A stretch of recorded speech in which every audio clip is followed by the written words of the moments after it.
Hi children, for the today's morning class we have seen waves revision. In that one topic we selected, that is Doppler effect, and we did various models regarding Doppler effect. And now the topic is strings and string based numericals.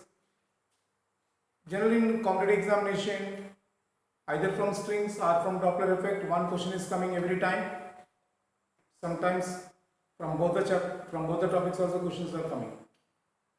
There is one specialty with strings. Generally in competitive examination they want to give multiple topics, mixed chapters.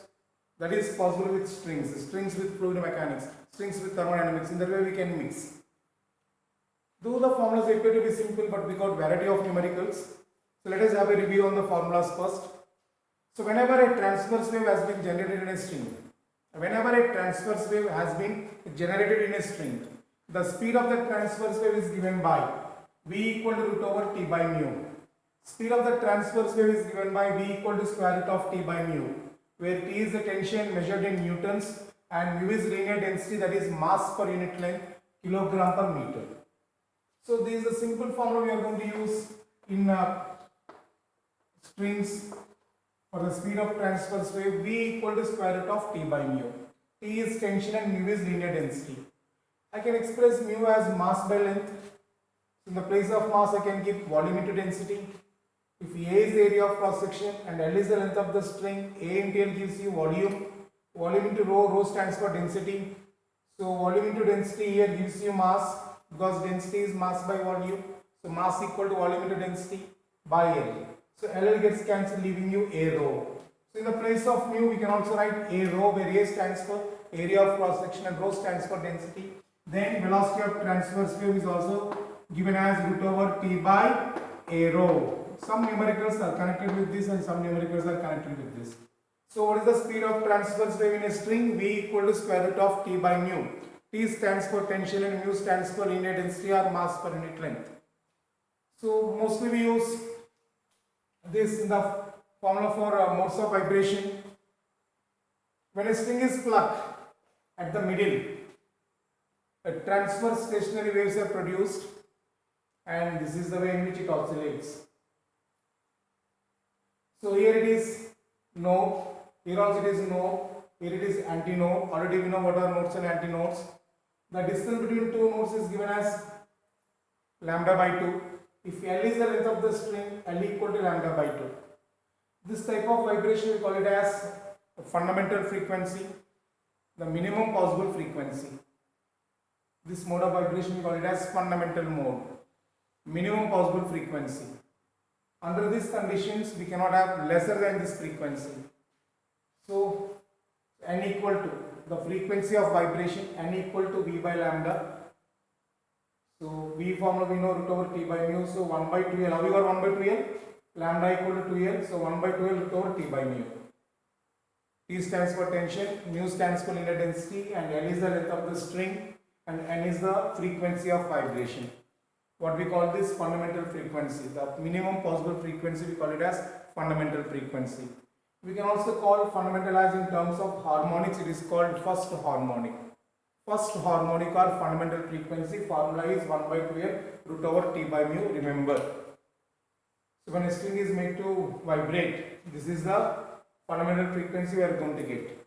The next, the higher mode of vibration. How it is possible to get? If you pluck at 1/4 of the length. If you pluck at 1/4 of the length, where you pluck it, their antinode will form. Where you pluck, their antinode will form.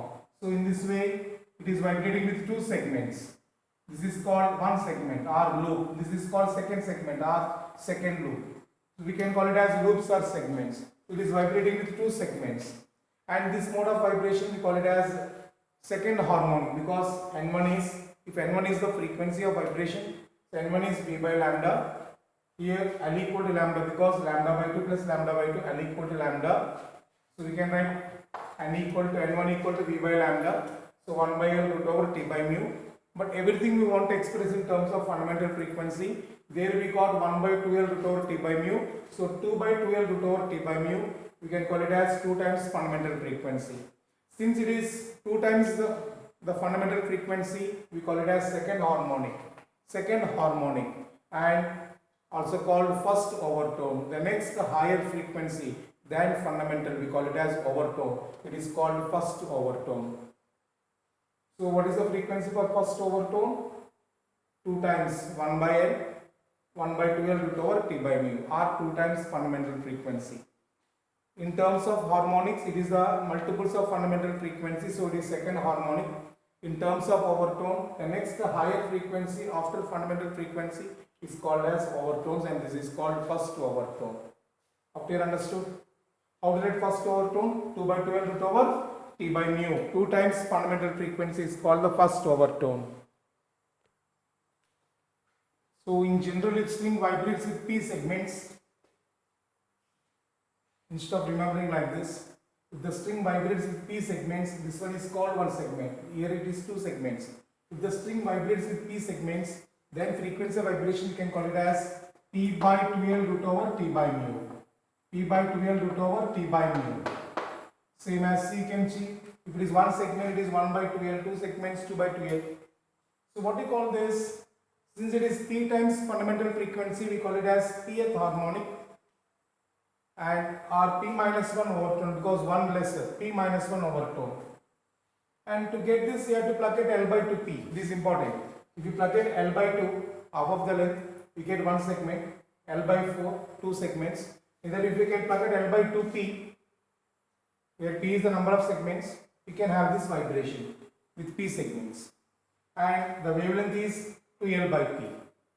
See, if it is one segment, P is 1, then wavelength lambda is 2L. If it is 2 segments, then 2L by 2 is L. See here, L equal to lambda. In that way, we can decide the wavelength also. So the corresponding wavelength is 2L by P. You have to plug it L by 2P, and frequency is P by 2L root over T by mu. We call it as Pth harmonic or P minus 1 overtone. So this is very, very important general formula, P by 2L root over T by mu. And moreover, while solving numericals, we use these conditions. N equal to 1 by 2L root over T by mu. So N proportional to 1 by L. Or N1 L1 equal to N2 L2. Mostly we use in Beats concept. This is important. N1 L1 equal to N2 L2. Similarly, we can write N proportional to root T. So N1 by N2 equal to root over T1 by T2. Similarly for mu also, N proportional to 1 by root mu. So N1 by N2 equal to root over mu2 by mu1. That will come if material of the wire changes. So these are the formulas required for solving numericals. Understood? Any difficulty asked? Shall we go for numericals now? Now let us see some interesting numericals based on strings. Repeated questions these are important. Let us see one after another all the numericals along with required concepts. See the first one, a block of mass 2 kg is suspended from a string AB of mass 6 kg. So mass of the string is given as 6 kg. A transverse pulse of wavelength lambda equal to 0.06 meters is produced at B. What is the wavelength when reaching at A? What is the wavelength when reaching at A? See, remember here, frequency never changes. Frequency depends upon the source which is producing the vibration or producing the waves. So frequency remains unaltered. Since V equal to n lambda, as velocity depends upon tension, and as you are moving up, the tension keeps on changing gradually. Here tension is because of this 2 kg. Suppose if you take midpoint of the wire, tension is because of this wire mass plus this block 2 kg. So as the tension keeps on changing, so velocity of the wave also keeps on changing, automatically lambda also changes. So here we know V equal to n lambda, n is the frequency which remains same. So lambda is the wavelength and d is the velocity of transverse wave in the string. And we know V equal to root over T by mu, where mu is the linear density of the wire and T is the tension in the string. So we can say lambda is proportional to root T, because V equal to n lambda and V equal to root over T by mu. So we can say lambda is proportional to root T, where T is the tension in the string. So lambda 2 by lambda 1 equal to root over T2 by T1. Lambda 2 is at the highest point and lambda 1 is at the lowest point.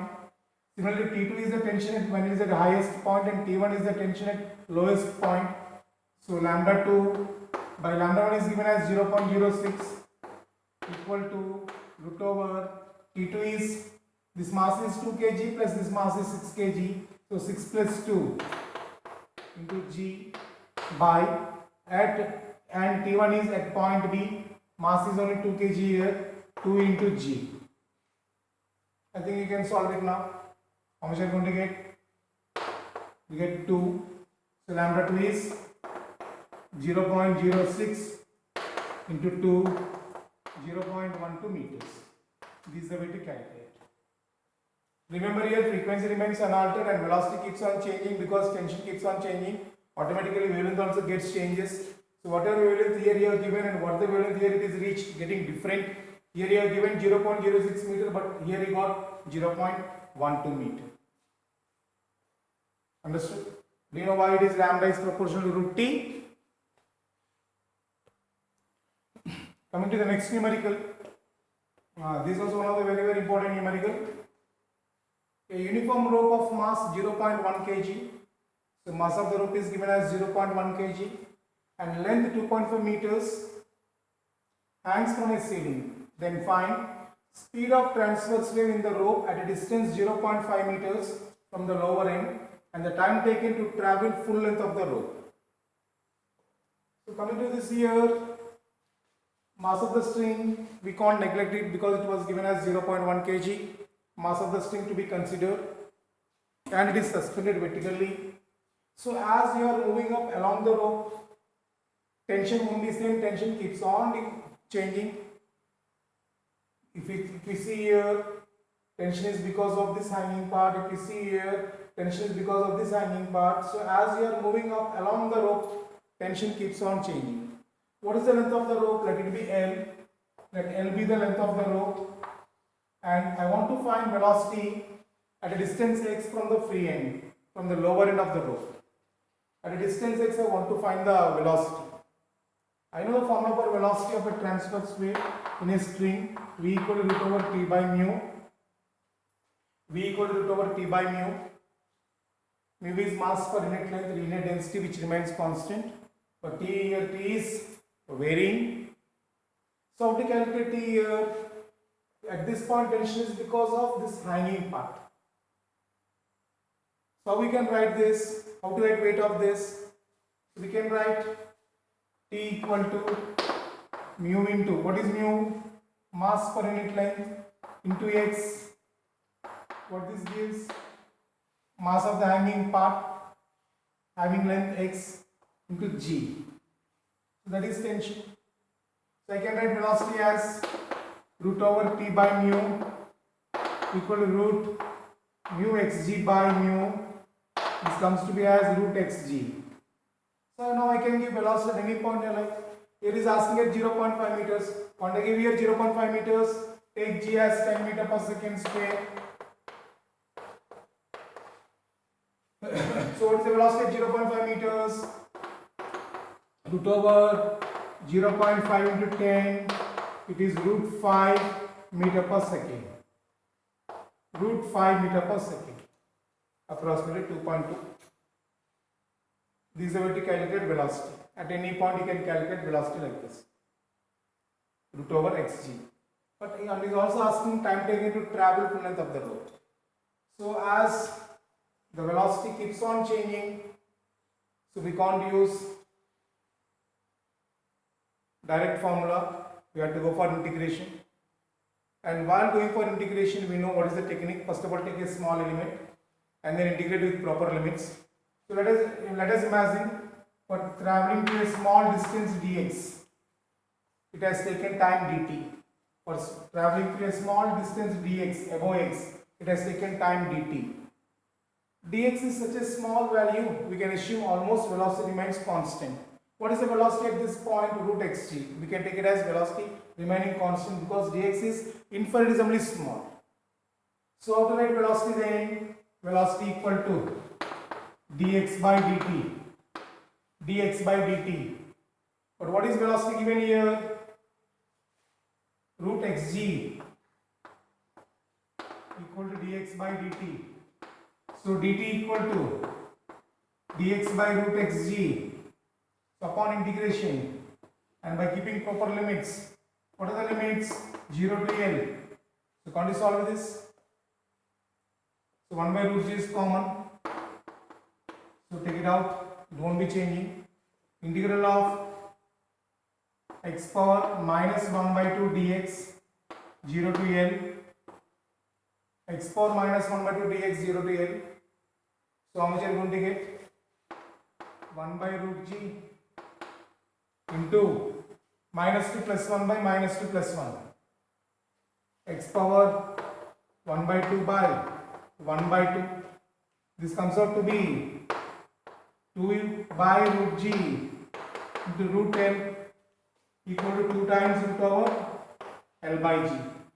2 times root over L by g. 2 times root over L by g. So length given, g value now quantifying what is the time taken. How much are you going to get? 2 into root over length is given as 2.5 and g is given as 10. 2.5 by 10, 25 by 100, 1 by 400 root, 1 by 2, 2 into 1 by 2 answer 1 second. Repeating once again. As we are moving up, the tension keeps on changing, so velocity also changes. At any point, if you want to find velocity, suppose at a length x from the lower end, I want to find velocity. So at this part, tension is because of this one, length x. So I know how to calculate tension. Mu into x. Why mu into x? Mu is mass per unit length into x, the length of the wire. So this part gives the mass of the wire into g. So velocity is root over t by mu. Root over mu xg by mu root xg. So we require at 0.5 meters. You can keep here x as 0.5. 0.5 into 10 is root 5 meter per second that we got. Now we want to calculate time taken by the wave to travel full length of the rope. So as velocities keeps on changing, we can't use direct formula. We should go for integration, and while integrating, we know the technique. First of all, we will select a small distance dx, and assuming it to be as infinitesimally small, we can assume velocity to be constant. We know what is the velocity of root xg. So through this dx also we are assuming velocity as constant even though the velocity is changing. Reason is dx is infinitesimally small, and we know the formula v equal to dx by dt. Taking velocity as root xg equal to dx by dt, apply. So dt equal to dx by root xg upon integrating. So you get 1 by root g into 0 to L x power minus 1 by 2 dx. So 1 by root g into x power 1 by 2 by 1 by 2, 0 to L the limits. So 2 by root g into root L, 2 into root over L by g. If you substitute the value, you will get the answer. So answer is 1 second. So it is taking 1 second to travel the full length of the rope. The next numerical, there are two strings A and B which are identical, having same length and made of same material. They were connected, they were suspended freely by means of a rigid support, and this CD is a massless rod of length L. At a distance x, a mass m is attached. If first harmonic in wire A is equal to second harmonic in an identical wire or string B, the value of x is. So given condition is first harmonic in the wire A must be equal to second harmonic in the wire B. So is asking what should be the value of x, means where this mass must be kept. Question understood? This is one string, this is another string which are identical, and here this mass is negligible but length is L given. Length is L given, so this becomes how much? L minus x. So here at point O mass m is suspended. So given condition is first harmonic in the wire A must be equal to second harmonic in the wire B. That is the given condition. We know how to give formula for harmonic, first harmonic and second harmonic. So first harmonic in wire A is 1 by 2L square root of tension in A by mu. Mu is same for both, equal to 2 by 2L square root of tension in B by mu. 1 by 2L root over T by TA by mu is fundamental frequency or first harmonic. 2 by 2L root over TB by mu is second harmonic. This is in wire B and this is in wire A, and is saying those two must be equal. So what is the answer you are going to get? So TA equal to 4 times TB. TA equal to 4 times TB. So now for translational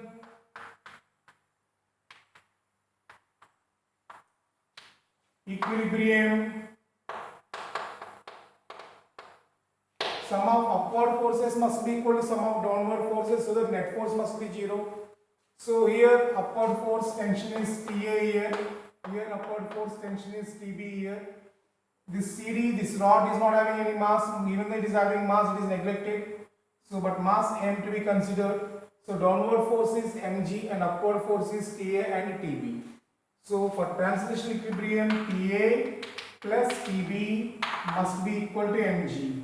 But already we got TA equal to 4 TB, so we can calculate what is TB and what is TA. If I keep the value of TA as 4 TB, I am going to get 4 TB plus TB equal to mg. So TB equal to mg by 5. So I got TB as mg by 5. So I can say what is TA also now, because TA is 4 times TB. So TA is 4 times TB, 4 mg by 5. So now personal what is TA and what is TB. And for rotational equilibrium, sum of the clockwise moments must be equal to sum of the anti-clockwise moments. Here I am selecting point O. The reason no need to take moment of the same, because this point is along this, so its moment is 0. Only moment due to this and this due to this I should consider. So this one tension TA, we know how to calculate moment. So for rotational equilibrium, this is for translational. So for rotational equilibrium, sum of clockwise moments must be equal to sum of anti-clockwise moments. Sum of clockwise moments must be equal to sum of anti-clockwise moment. Moment means force into perpendicular distance. Moment means force into perpendicular distance. So here one force TA is there, second force TB is there, and third force mg is acting. But I am selecting the point at O. So mg has no effect in producing any rotational effect. So only TA and TB, they are responsible. And how to determine what type of moment this is producing, clockwise or anti-clockwise? Simple. Take a spanner in your hand, like this wrench, Keep one end at the point about which you want to find, and other end in your hand, and move in the direction of force. Keep one end at the point where you want to find, about which you want to find the moments, other end in your hand, and turn along the direction of force that says whether clockwise or anti-clockwise. So if I do like this here, in this direction, it is clockwise. So what is the formula for moment? Force into perpendicular distance. Force is TA in this direction. Automatically x becomes perpendicular distance. So clockwise moment is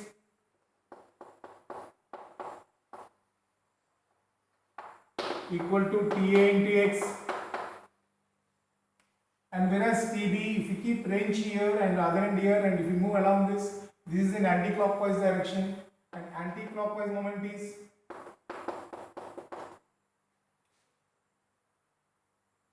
anti-clockwise moment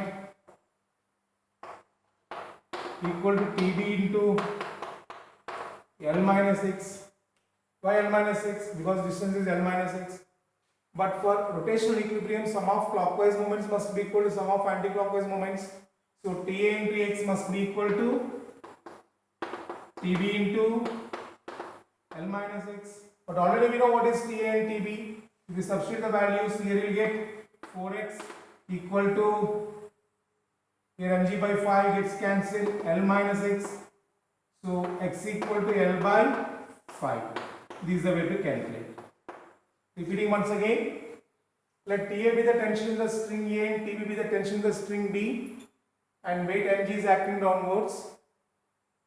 Using the condition that first harmonic in string A must be equal to second harmonic in string B, we got the relation between TA and TB. Now for translational equilibrium, because it should not move up or move down, for translational equilibrium, sum of upward forces must be equal to sum of downward forces. So TA plus TB equal to mg. In the place of Ti, I kept 4 Tb. I got the value of Tb as mg by 5. So Ta is 4 mg by 5. And for rotational equilibrium, sum of clockwise moments must be equal to sum of anti-clockwise moments. And you know how to measure clockwise or anti-clockwise, how to say. Take one reference point, generally take it convenient so that minimum number of forces will come into picture. So I am selecting this point. About point 2 I want to find moments. Moment means force into perpendicular distance. So this is one force, this is another force, this is another force. But this force is passing through that point, so no perpendicular distance, it is 0. So it has no effect in producing rotation. Whereas this can produce rotation, this can produce rotation. This produces clockwise moment and this produces anti-clockwise moment. Sum of clockwise moments equal to sum of anti-clockwise moments. But here only one clockwise moment is there and one anti-clockwise moment is there. Equate them, you will get the answer.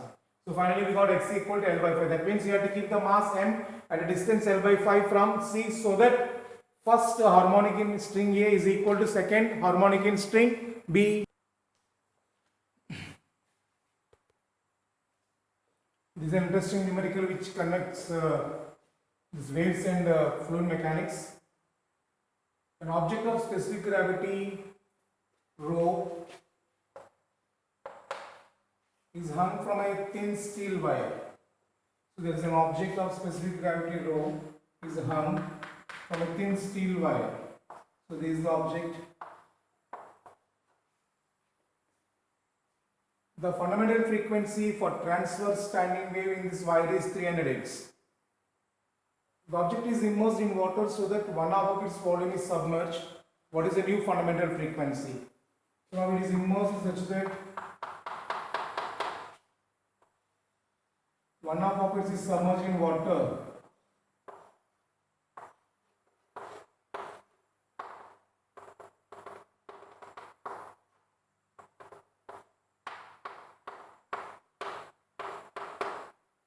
So 1/2 will be in the water. So is asking what is the new fundamental frequency. First of all, why fundamental frequency changes when it is kept 1/2 in its water? Reason is, once it is kept in water, upthrust will come into picture. Automatically tension in the string gets decreases. Tension in the string gets changes. So what is the formula for fundamental frequency? In the first case, let it be n equal to 1 by 2L square root of T by mu. Here T is the tension in the string. Tension is because of this block. So we can write 1 by 2L square root of tension is mg. So mass of this one is volume into density. So V rho into G by mu. Why V rho? Specific gravity is rho. What do you mean by specific gravity? Density of the body by density of water. What is density of water? Equal to 1. Then density of body you can take it as rho. So volume into density gives you mass. Mass into G gives you weight. So V rho into G by mu. That is frequency n equal to 1 by 2L root over V rho G by mu. This is in the first case. Next, when it is kept in water, it experiences upthrust. What is the formula for upthrust? What will be the new tension in the string? The new tension T dash equal to weight minus upthrust. So weight of the block minus upthrust. So weight already we know how to write. Weight is V into rho into G minus. What is the formula for upthrust? Upthrust formula. Volume of the body inside the liquid into density of liquid into G. Volume of the body inside the liquid into density of liquid into G. What is the volume of the body inside the liquid? It is V by 2 into density of water into G. But what is density of water? It is 1. So this comes out to be, if we take Vg common, we can write 2 rho minus rho W by 2. 2 rho minus rho W by 2. This is the new tension. So quantify the new velocity now, new frequency. How to find the new frequency? So n dash equal to 1 by 2L root over new tension Vg into 2 rho minus rho W by 2 times mu. So n dash we got and n we got. If you go for comparison, you will get the answer. N dash by N, you can compare it now. So 1 by 12 cancel, mu cancel, G and G cancel, V and V cancel, you will get the required answer. This is the way to solve. Here we are using waves as well as fluid mechanics. So in this way, many numericals are there connecting mixed topics